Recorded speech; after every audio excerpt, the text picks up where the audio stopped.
Vamos a comenzar con el versículo 45.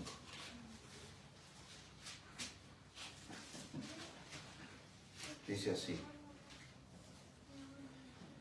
Desde la hora sexta hubo tinieblas sobre toda la tierra hasta la hora novena. Cerca de la hora novena, Jesús clamó a gran voz, diciendo. Quiero remarcar esa frase que tienen ahí. El versículo 46 dice cerca de la hora novena. Es un detalle del Espíritu Santo. Aún no había pasado las tinieblas. Aún estaba todo oscuro. Conforme al versículo 45, Lucas agrega un detalle a la oscuridad que ya hemos visto en otras ocasiones, pero que deseo desarrollar más a fondo esta situación de que nosotros leemos a veces con ligereza en la Escritura sin pausar. Lucas dice, el sol se oscureció. Eso es lo que dice Lucas. El sol se oscureció. O sea que Dios puso un manto de silicio, como dicen las Escrituras, sobre el sol. Me interesó estudiar que el silicio es negro. Dios puso un manto de silicio, o como un velo, sobre el sol. Iba a haber una luz que iba a ser tapada y una luz que iba a ser manifiesta. Esa es la idea. La luz natural iba a ser tapada, oculta. Y la luz espiritual, la que estaba brillando en medio de la oscuridad, iba a ser manifiesta. Es como cuando nos dice en Mateo 24 de la señal de su venida, que lo que hace Cristo antes de venir es oscurece el universo. Las estrellas, el sol, las lunas, les pone un manto de silicio, las oscurece. Y una vez oscurecido y que hay puras tinieblas y que lo único que los hombres ven es oscuridad, y esa que se puede palpar, como dice la Escritura, esa que se puede cortar con un cuchillo, esa oscuridad que deja a los hombres totalmente en inquietud y terror de alma. Ya vamos a ir a eso. Es en ese momento de las tinieblas que en medio de la oscuridad comienza a brillar como nunca la luz del Calvario. No para los ojos humanos y no para el hombre natural, pero hoy dedicamos esta mañana a enfocarnos en alabanzas que mayormente tenían que ver con Cristo crucificado. ¿Y por qué eso, queridos hermanos?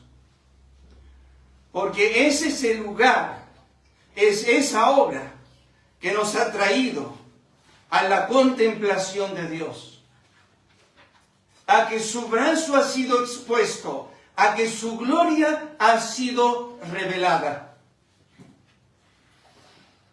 Dicen que cuando uno va a una joyería para magnificar la belleza del diamante que están mostrando, lo ponen sobre un manto oscuro, una tela oscura, para que tenga mayor brillo. Desde, dice el versículo 45, desde la hora sexta, que es la hora para las 12 del mediodía, o sea, cuando el sol está en su gloria, Cuando el sol estaba en su gloria, Dios lo apagó.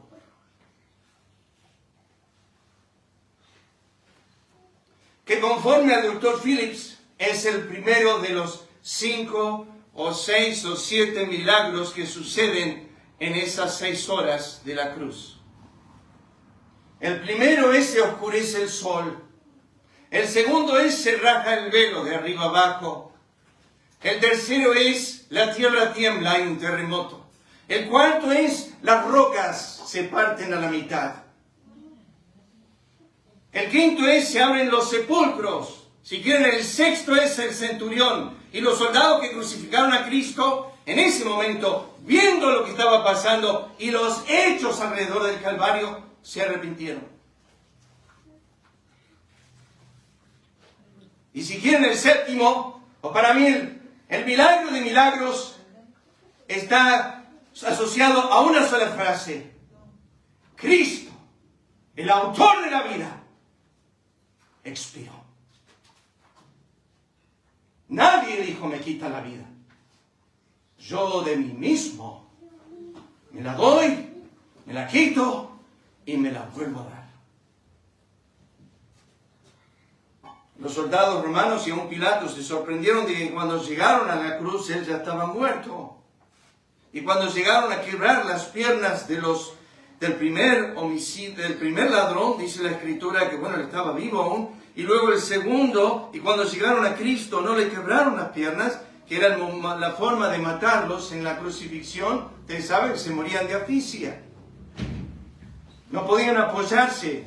Es por eso que las frases de Cristo son limitadas en el Calvario. Son solamente 7 y son cortas. Porque para poder hablar en la cruz, uno tenía que empujar sus piernas en los clavos para dar lugar a oxígeno, entrar a sus pulmones, para poder expresar alguna palabra. Y cuando le quebraban tibia y peroné, entonces ellos quedaban absolutamente sin poder empujarse hacia arriba y se morían de asfixia, sin oxígeno. Sufrimiento físico. Ahí, cuando Lucas leyó, nos dice en el versículo 51, y he aquí el velo del templo se rasgó en 2. Me gusta la frase de arriba abajo porque es de Dios y no de hombres. La tierra tembló. La tierra tembló en su muerte. Mateo 28 dice, versículo 2, la tierra, hubo un terremoto en su resurrección. Hubo 2 terremotos, uno en su muerte y uno en su vida. Uno en su muerte cuando Él expira y uno en su resurrección cuando Él resucita de los muertos. La tierra no puede callar. La tierra tiembla a su Creador. ¿Y cómo tembló cuando Él muere? ¿Y cómo se goza cuando Él resucita? Y lo expresa con un terremoto.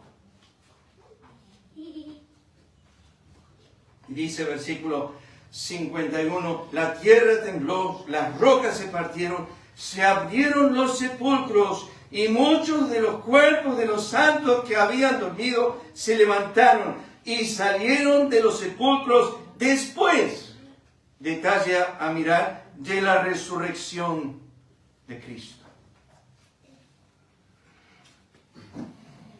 Quiero pensar en algo que hemos pensado otras veces, pero quiero llevarlos a esta hora. Está medio desenfocado. Mi esposa me mira como diciendo, no lo veo.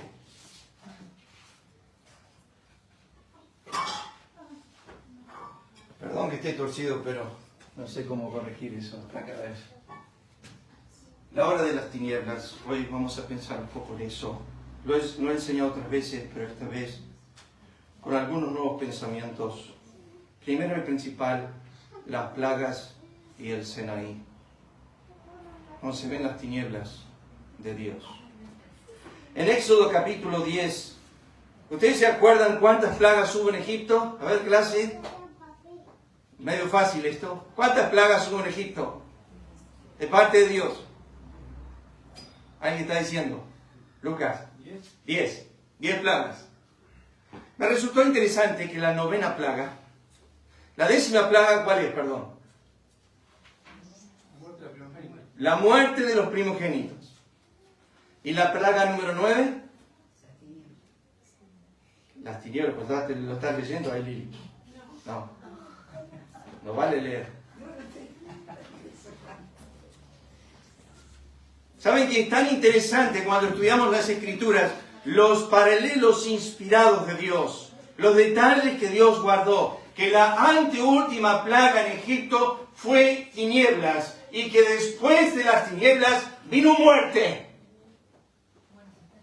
Y así contemplamos en el Calvario que se produjo una oscuridad, la cual la Biblia dice fue sobre toda la tierra. Comentaristas debaten si fue sobre todo el mundo o si fue sobre simplemente la tierra de Israel. Lo que sí se sabe que en papiros escritos en Egipto, en Roma y otros lugares, se habló de esa hora en el mundo cuando hubo tinieblas, de tal forma que se escribió: la divinidad está airada con el mundo.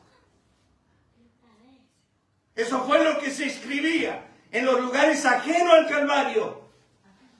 Y han encontrado relatos escritos, detallados, sobre la hora en la cual Cristo murió, pero en otros legados de la tierra, donde escribieron acerca de la hora de las tinieblas. No es interesante porque en la plaga de Egipto, la novena, dice ahí en versículo 21, Jehová dijo a Moisés: extiende tu mano hacia el cielo, para que haya tinieblas sobre la tierra de Egipto, para tanto que cualquiera las palpe.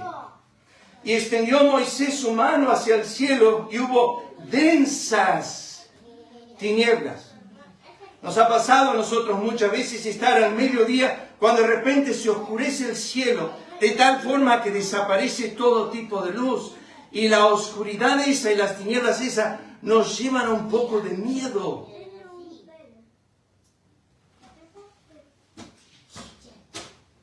Hubo densas tinieblas sobre toda la tierra de Egipto por 3 días. ¿Cuán densas eran? Versículo 23. Ninguno vio a su prójimo. Ni nadie se levantó de su lugar en 3 días. Me gusta. Como Dios cuando manda la nieve, el granizo y los torrenciales, es para apartar del hombre la soberbia, para apartar del hombre su trabajo, y en un instante Dios hace que los hombres cesen de todas sus obras. En Egipto trajo un poco de oscuridad y los hombres se quedaron quietitos, callados y tranquilos en sus hogares. Porque no se veía ni la palma de su mano. No había luz de celular. Dios había traído tinieblas a todo Egipto. El único lugar donde había luz eran las casas de los judíos. Y esto es Éxodo 19. Dios dijo: voy a visitar a mi pueblo. Quiero que se preparen 3 días antes. Dio algunos detalles. Laven sus vestidos. No tengan relaciones íntimas con sus mujeres. Quiero que estén totalmente entregados y apartados para Dios. Éxodo 19. Vengo a visitarlos en 3 días. No se acerquen al monte, no sea que mueran. Al amanecer del 3er día, dice la Escritura, el cielo se oían truenos y veían relámpagos. Sobre las montañas había una nube oscura y se oía el fuerte toque de una trompeta. Todos los israelitas estaban en el campamento, temblaban de miedo. Y tú dices, y escúchenme queridos hermanos y amigos, y tú dices en tu corazón, puede pasar: oh, déjeme decirte esta mañana, que cuando Dios manda esa hora a tu vida, donde quita toda luz y trae todas tinieblas, tiemblas. Cuando todos te desamparan como Job, cuando pierdes todos tus bienes. Oh, Job dijo: maldito el día en que nací. Ojalá hubiese muerto en el vientre. Dios dijo en Isaías 45:7, yo soy el que creo las tinieblas. Yo hago la adversidad. Yo Jehová. Dios es el que hace esto. Éxodo 20:21 dice: entonces el pueblo estuvo de lejos y Moisés se acercó a la oscuridad en la cual estaba Dios. Primera Crónica 6 dice, yo habito en la oscuridad. Hay una diferencia muy grande, queridos hermanos, entre que Dios es luz, en Él no hay tinieblas, pero Él habita en tinieblas. Tú no puedes acercarte, contemplarlo como tú quieres, porque Él se oculta a través de densas tinieblas. Sin embargo, Él es luz, y en Él, en su ser, no hay ningunas tinieblas. Deuteronomio 4:11. Os acercasteis y os pusisteis al pie del monte, y el monte ardía en fuego hasta en medio de los cielos, con tinieblas, nube y oscuridad, dice Moisés. Aconteció que cuando vosotros oíste la voz del medio de las tinieblas, viste al monte que ardía en fuego, vinisteis a mí todos los príncipes de vuestras tribus, vuestros ancianos. Hebreos 12:18 dice, porque no os habéis acercado al monte que no se podía palpar, que ardía en fuego, a la oscuridad, a las tinieblas, a la tempestad. Era horrendo la escena. Josué nos dice, y cuando ellos clamaron a Jehová, Él puso oscuridad entre vosotros y los egipcios. Esto a manera de juicio, a manera de distancia. Ellos tenían una nube que los iluminaba, pero del lado de Egipto, del lado de los egipcios, traía oscuridad. Tú te preguntas esta mañana, Dios, el mismo ser que ilumina el corazón, oscurece la mente. Hay un instante que pasas de la revelación de su luz en la creación. Hay un momento donde tú estás recibiendo luz y de repente la escupes, la rechazas, das tu espalda a ella y esa luz se vuelve tinieblas. La vida del corazón de ellos se entenebrece, se oscurece, se vuelve tinieblas. Es un juicio de Dios que pasa de que tienes mucha luz a pasar a tener oscuridad. Es como el ciego ese, el mago ese que estaba delante de Pablo, y Pablo le dijo, Dios te castigue con ceguera. Ese hombre veía, estaba escuchando a Pablo, pero estaba resistiendo a los caminos del Señor. Y Pablo le dijo, te va a venir lo que estás buscando. Ahora te mando tinieblas a tus ojos. Y por un momento, por un tiempo, quedó ese hombre ciego. Oscuridad, la de Dios. 2 Samuel 22:10. Se inclinó los cielos, descendió y había tinieblas debajo de sus pies. ¿Alguien se acuerda cuál es la descripción de los pies de Dios? ¿Qué metal utiliza la Biblia para describir los pies de Dios? ¿Acuerdan? Bronce. ¿El bronce qué era? El bronce representa el juicio. El altar en el Antiguo Testamento al entrar al tabernáculo era de bronce. El lavacro después de ese altar era de bronce. Todo lo demás en el santuario era de oro. Las únicas dos piezas del tabernáculo de bronce era el altar afuera y el lavacro. No podían ser cubiertos de oro. ¿Por qué? Porque el bronce habla de juicio. Y la Biblia dice cuando van a Apocalipsis 1, versículo 16, sus pies son como de bronce bruñido. Es el que anda en las iglesias, es el que está juzgando las iglesias. Cristo camina en las iglesias con pies de bronce. Pero escuchen ahora, cuando llegamos a la hora del Calvario, Cristo está colgando en la cruz y dice, hay tinieblas sobre Él, hay tinieblas por todo lugar, está rodeado de tinieblas. Y la Biblia dice que Jehová anda y debajo de sus pies hay tinieblas. Estaba empezando el juicio. Y los pies de bronce sobre Cristo, el eterno Padre, juzgando al eterno Hijo.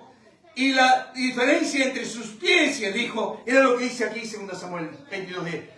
Era tinieblas.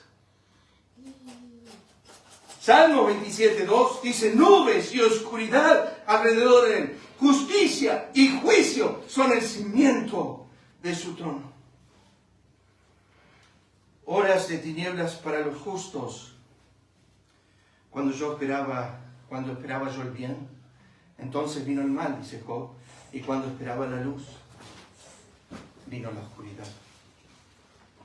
Ese no es el único texto.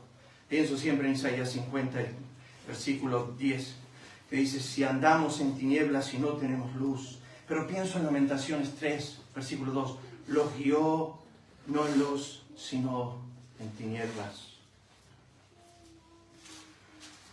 Día de Jehová de juicio. ¿A qué representan las tinieblas? Bueno, vimos las tinieblas de Egipto, las tinieblas del Sinaí. Pero ¿qué representa la Biblia casi siempre con tinieblas? Miren, escuchen estos versículos. Isaías 5:30. Bramará sobre él en aquel día como bramido del mar. Entonces mirará hacia la tierra y aquí tinieblas de tribulación. Noten que asocia la tribulación con las tinieblas. Tinieblas de tribulación. Y en sus cielos se oscurecerá la luz. Porque he aquí que tinieblas cubrirán la tierra y oscuridad las naciones. Mas sobre ti amanecerá Jehová y sobre ti será vista su gloria. Día de ira, aquel día. Día de angustia y de aprieto. Día de alboroto y de asolamiento. Día de tiniebla y de oscuridad. Día de nublado y de entenebrecimiento.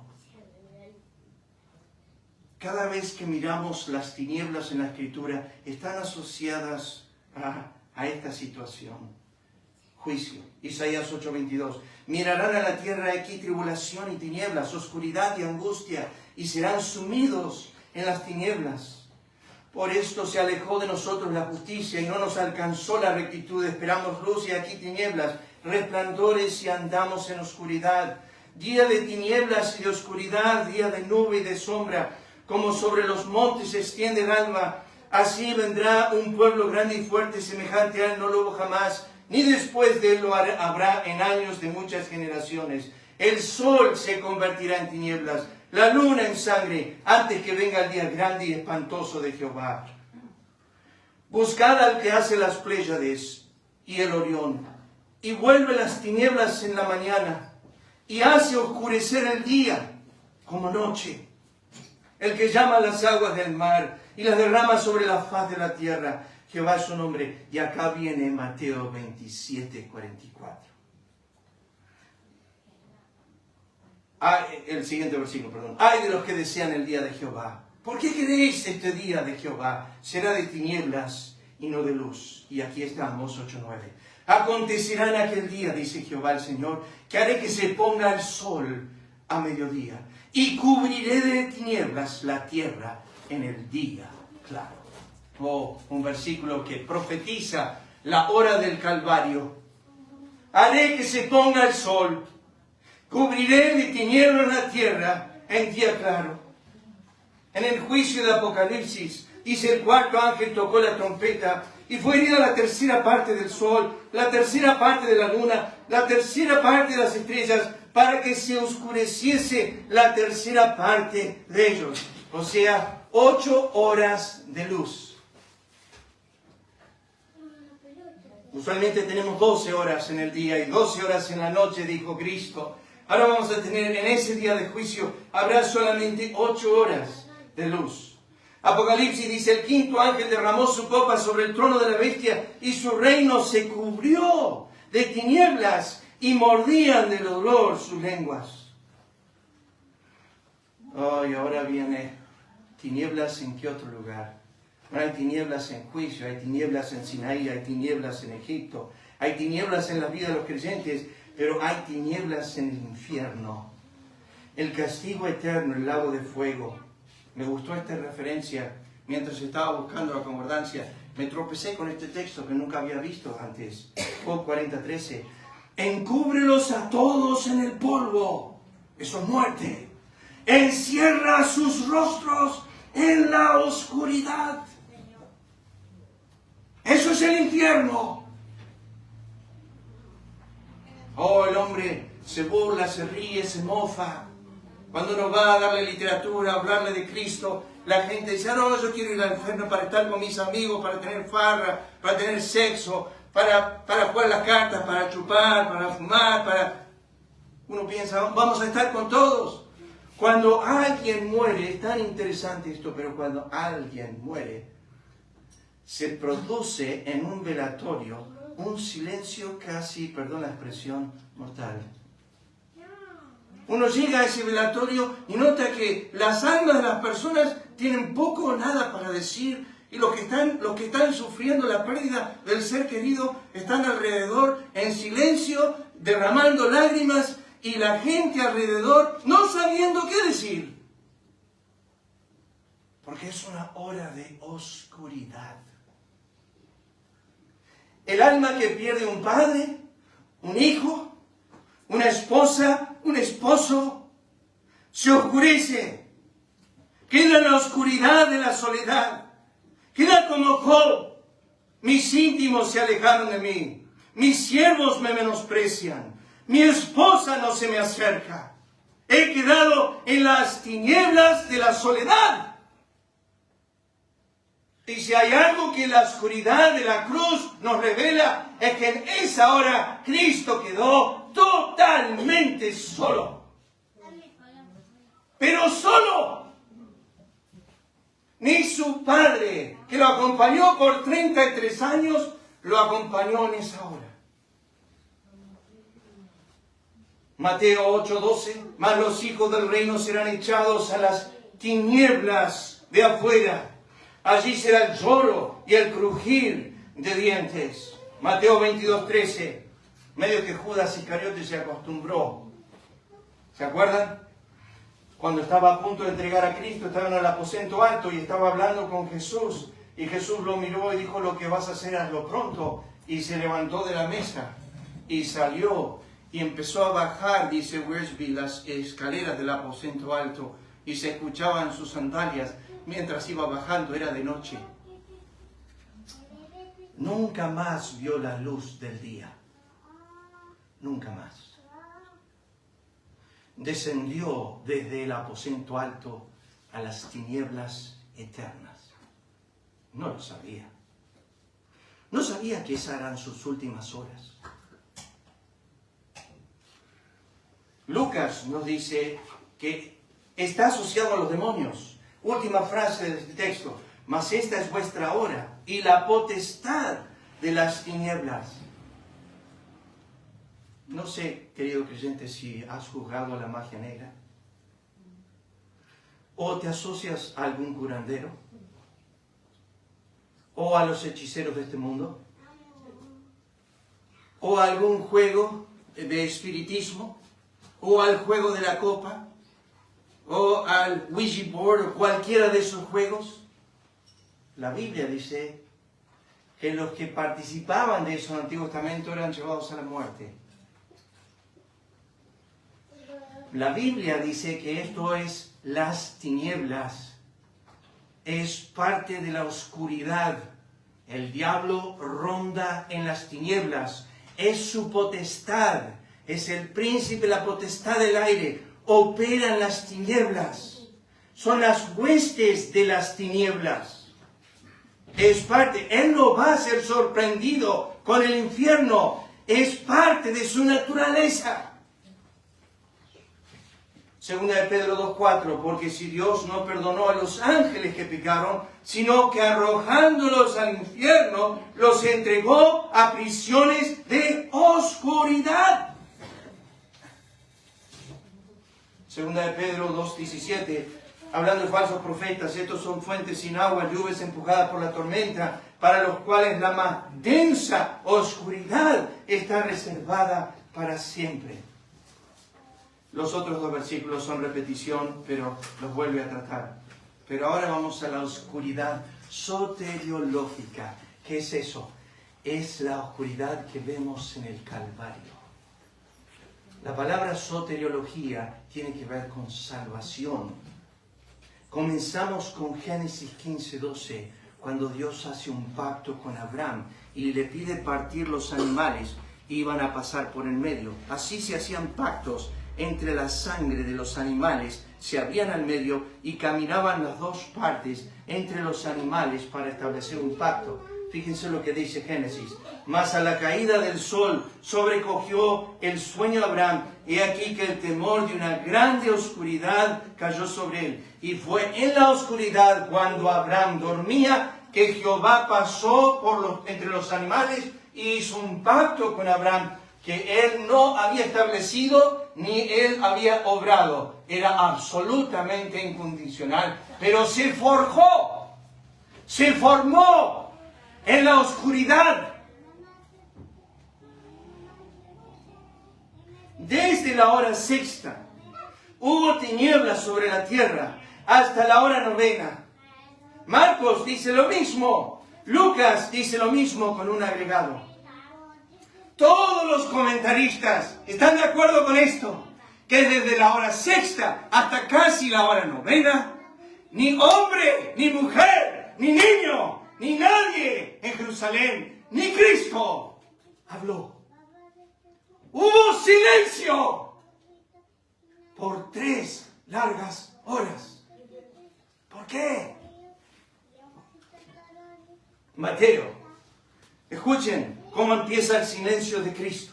Levantándose el sumo sacerdote le dijo, ¿no respondes nada? ¿Qué testifican esto contra ti? ¿Sabes lo que pasa cuando alguien te dice, ¿sabes que yo te vi haciendo esto? Enseguida decir, no, yo no estaba, yo empezás a defender tu causa. Pero cuando eres justo y andas en una forma sincera, con la sencillez de tu corazón, con la gloria de tu conciencia, no importa qué te digan, no tienes que responder. Yo no veo a José arrodillado delante de la esposa de Potifar diciendo me hagas esto, o diciéndole a Potifar no fui yo. La Biblia no relata nada de eso. A Cristo lo acusaban de todos lados. Mateo 27:13, Pilato entonces le dijo, ¿no oyes cuántas cosas testifican contra ti? Te están diciendo de todo. Mateo 27:14, Jesús no le respondió ni una palabra. De tal manera que el gobernador se maravillaba mucho. Marcos, en relato, no da tiempo para leerlo, pero escuchen estas palabras. Otra vez le preguntó a Pilato diciendo, nada respondes. Mira de cuántas cosas te acusan. Y Jesús ni aun con eso respondió. De modo que Pilato se maravillaba. Silencio. Isaías nos dice en el comentario del capítulo 53 que angustiado él y afligido no abrió su boca. No abrió su boca. Juan nos dice, cuando Jesús hubo dicho esto, uno de los alguaciles que estaba allí le dio una bofetada, diciendo, ¿así respondes al sumo sacerdote? No habló, y decían, ¿por qué no hablas? Habló, y le pegaron. A esto Jesús responde, ¿por qué me golpeas? ¿Por qué me golpeas, dijo Cristo? Si he hablado mal, ¿dónde está el mal? Y si el bien, ¿por qué me golpeas? Les aseguro que ese hombre va a tener un juicio de la gran China. Escuchen las palabras de Cristo a Pilato. Entró otra vez en el pretorio y dijo a Jesús, ¿de dónde eres tú? Mas Jesús no le dio respuesta. Entonces le dijo Pilato, a mí no me hablas. ¿No sabes que tengo autoridad para crucificarte y tengo autoridad para soltarte? Respondiendo Jesús, ninguna autoridad tendría contra mí si no te fuese dada de arriba. Por tanto, el que a ti me ha entregado, mayor pecado tiene. Todo esto para hacerlo paralelo con el Salmo 50, versículo 21. Cristo fue burlado, injuriado de todos los ángulos habidos y por haber. Y escuchen bien, hermanos. Aquí tenemos el comentario de Dios en el Calvario. Estas cosas hiciste y yo he callado. No pienses por un momento que el silencio divino es una aprobación divina y que por silencio divino va a pasar por alto lo que tú has dicho, lo que tú has hecho. Dios no pasa por alto nada. Desde el siglo, dice Isaías 42:14, he callado. he guardado silencio, me he detenido, pero ahí hay punto y coma. Daré voces, como la que está de parto, asolaré, devoraré juntamente. Oh, un día voy a hablar. Un día voy a hablar, y eso lo dice Salmo 50, versículo 3. Voy a hablar en fuego, voy a hablar en juicio. Pero estas cosas insistes, yo he callado. Bueno, déjeme terminar esta mañana con 13 motivos por los cuales creemos que estas tinieblas estaban ahí. Estos no son mis motivos solamente. Aquí está Calvino, varios comentaristas. Déjenme leerles los motivos que presentan algunos por qué las tinieblas. Número 1. Las tinieblas de la hora más depravada del ser humano. Su ignorancia, su crueldad, su depravación, su injusticia, su anarquía, su rabia, su excesiva pecaminosidad, su pagar mal por bien, odio por amor, mal por bien. Era como la expresión de Dios de decir, esto es totalmente aborrecible. Y lo expresó con tinieblas que se podían palpar, que se podían cortar, que dejó a los hombres en silencio absoluto. 2. Las tinieblas podrían haber sido la manifestación de lo que hay en el hombre. Dios estaba diciendo, esta es la hora más oscura de tu ser, porque esto es lo que es tu corazón. No entiendes a quién crucificas, no entiendes de quién te burlas. Es mi Hijo amado en quien tengo mi complacencia. No entiendes lo que estás haciendo. 3. Puede ser que es lo que más ama y es y será su porción eterna. Expuso en las tinieblas lo que el hombre más ama, lo que el hombre es y lo que al hombre le espera. 4. La manifestación de la indignación divina a los hechos de los hombres. ¿Cuántas veces Dios trajo tinieblas como manifestación de su ira? 5. Es la hora del juicio de Dios, el Padre, sobre el Hijo, el castigo de nuestra paz, el beber de la ira de Dios por nuestros pecados, el condenar el pecado en la carne de Cristo. Algunos dicen esto. G. Campbell Morgan cita este punto. Es la misericordia sobre las injurias, sobre las burlas de los hombres, sobre su Hijo, que por 3 horas hubo temor y silencio sin duda. En realidad, G. Campbell Morgan en su comentario dice, Dios cerró la boca injuriosa. Como Dios estaba diciendo, ¡basta ya! Y trajo tinieblas tales que hizo que los hombres callasen. Es la manifestación, dicen otros, de la potestad de las tinieblas. Es más, muchos comentaristas que tengo dicen que el que oscureció el sol fue Satanás. No estoy de acuerdo, pero digo lo que muchos creen. Algunos intérpretes han sugerido que la oscuridad fue un medio de Dios para echar un gran velo sobre los sufrimientos de Cristo. Y otros que fue un acto de simpatía paternal divino, dado para cubrir la desnudez y la deshonra que su Hijo estaba sufriendo. Pero esta es para mí la nota clave. Esta es la nota de el ídolo de mi esposa, Pastor MacArthur. Escúchenlo. La oscuridad simboliza el juicio divino, o la ira. No contra el impío, sino contra el piadoso. Dios trajo el infierno a Jerusalén ese día. El infierno llegó a Jerusalén y Judea. No fue la ira contra los romanos, ni contra los judíos, ni contra el pueblo. Fue la ira contra el Hijo, el piadoso, el santo de Dios. Dios da a su Hijo, escuchen esto ahora, el infierno eterno. La ira infinita, movida por la justicia infinita, liberó un castigo infinito sobre el Hijo infinito. La ira infinita, movida por la justicia infinita, liberó un castigo infinito sobre el Hijo infinito. Hay que notar que la luz natural estaba apagada. El hombre natural no puede entender estas cosas de Dios. Estas eran las cosas profundas de Dios. Calvino.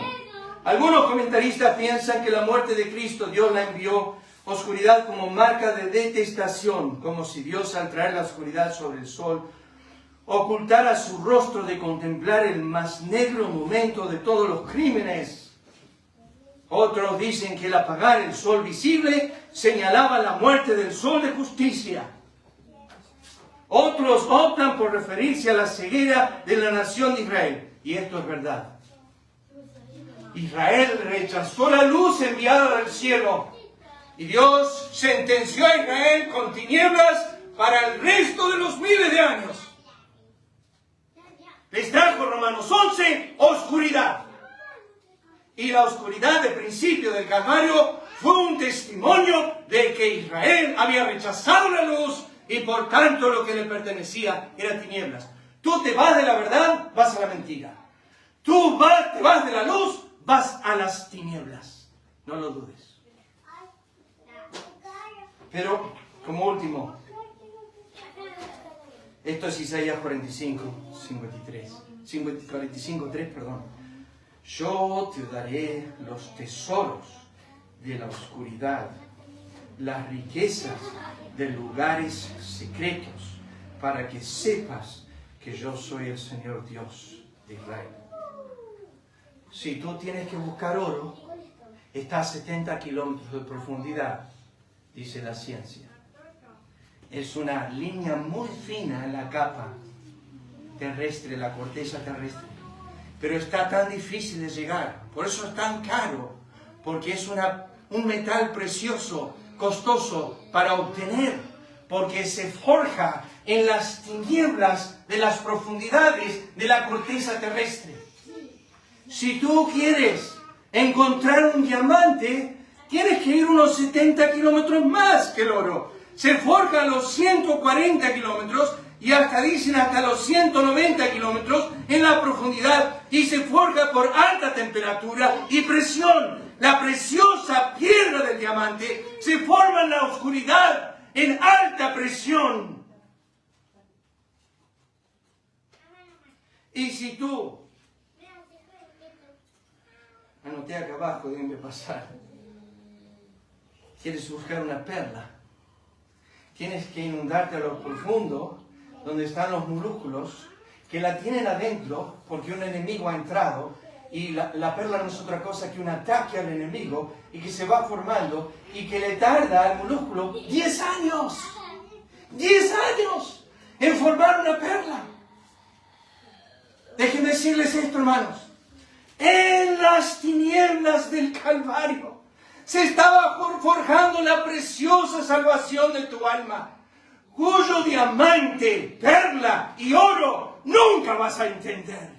Pero se forjó en las profundidades de la presión, del ardor, de la ira del Padre sobre el Hijo. Y en ese ardor se formó un diamante tan precioso que hoy es tu salvación, es tu Salvador. Pero se formó en la oscuridad de las tinieblas.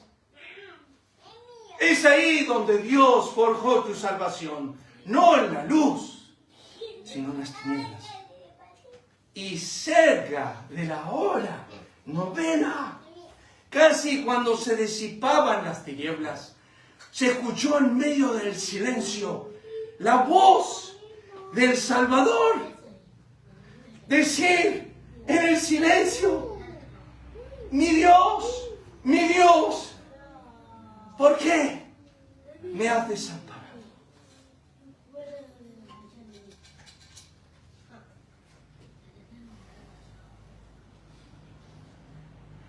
En esas tinieblas se forjó su gracia, su perdón, su misericordia, su sustitución, su propiciación, su reconciliación, tu justificación, tu santificación, tu redención, y la lista es larga. Hoy tú disfrutas de los beneficios de la oscuridad de Cristo.